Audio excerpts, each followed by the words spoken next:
The number one seed, Milwaukee Bucks, officially are eliminated in 5 games. They got Mac with Talk Smack with Mac with me. Mac, how we doing, bro? I'm good, man. I can't complain. I really appreciate you letting me get on. What's your initial thoughts at the Bucks with the best record in the NBA? We thought they had title aspirations, and now they just got eliminated by the Heat in a gentleman's sweep.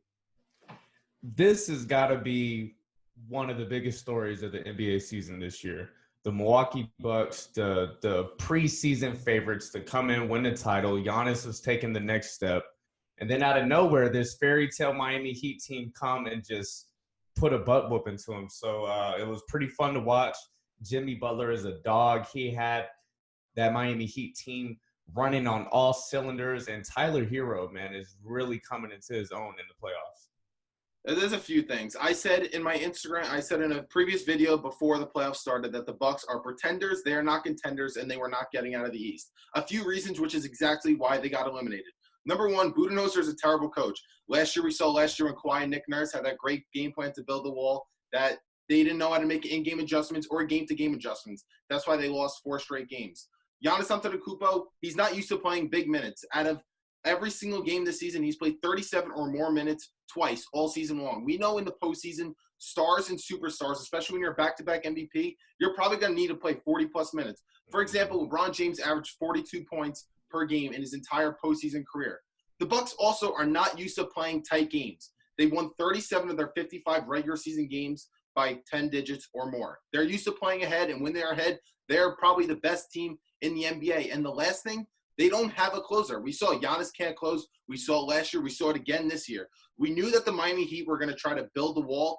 And what were they going to do? What is Budenholzer going to do? What is Giannis going to do to try to get himself in rhythm? He doesn't have a post game. He still had the ball at the top of the key, but Spo did a phenomenal job stopping him. If Bam or Jay Crowder, whoever was on him, Jimmy Butler, they always had 2 defenders waiting for whatever angle Giannis would spin. That was a difference in this game because each game the Bucks had a chance to win. But in the fourth quarter, with about 6 minutes down the stretch, that's where the Heat really took over. But that's ultimately why the Bucks are eliminated. Yes, definitely. I can definitely agree to that. There's also a few things I want to touch on. There's already rumors that Giannis may even be looking to leave this offseason, but he already shut down the rumors that he may be traded. But we don't really believe that. We've seen that in previous years that guys say, oh, I'm staying. Paul George literally just said in Oklahoma City that I'm here to stay. The next year, he's already getting traded to the Clippers now. So what are your takes on that? I heard also rumors that Chris Paul may even look to be traded to the Bucks. What are your thoughts on that?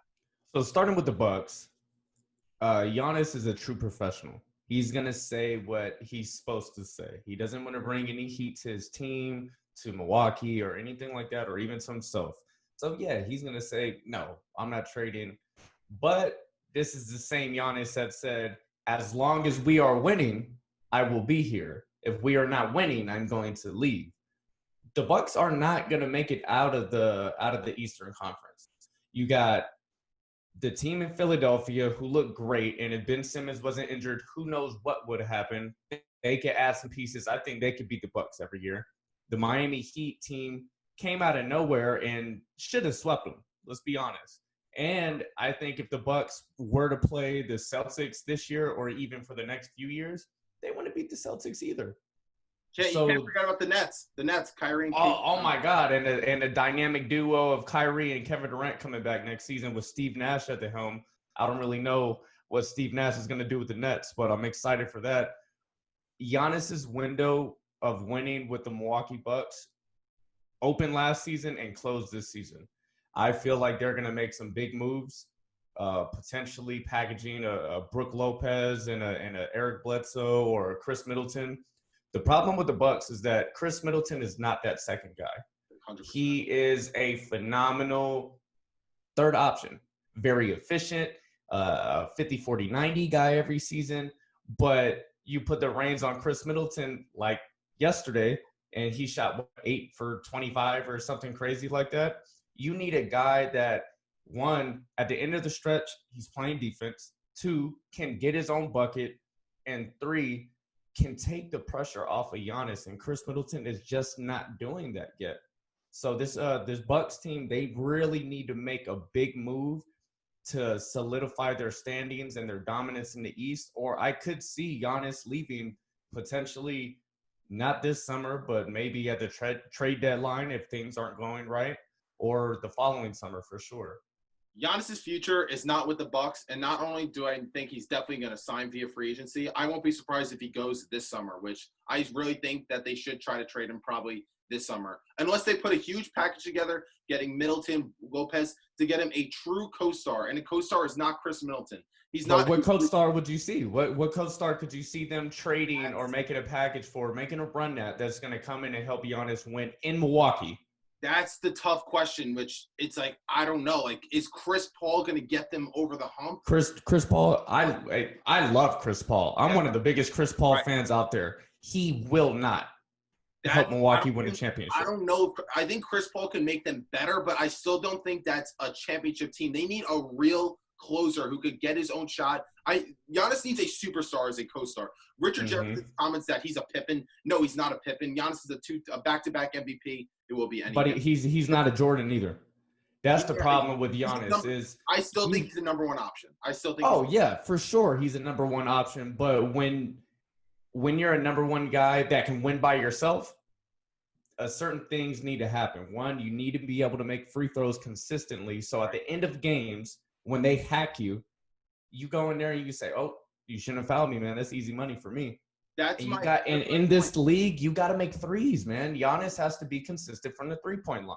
That a couple things with that. That's what I mean about his co-star or a co-MVP caliber player, rather someone who could close. Because Giannis, he's not a closer. He obviously can't shoot. A closer needs to be able to hit jump shots, especially at least when they're given to him. Giannis can't shoot. I don't think he'll ever be able to shoot. So that window that Giannis needs to start shooting needs to go out the window because he's never going to shoot. He doesn't have touch. His form is disgusting. It's slow. It's quirky.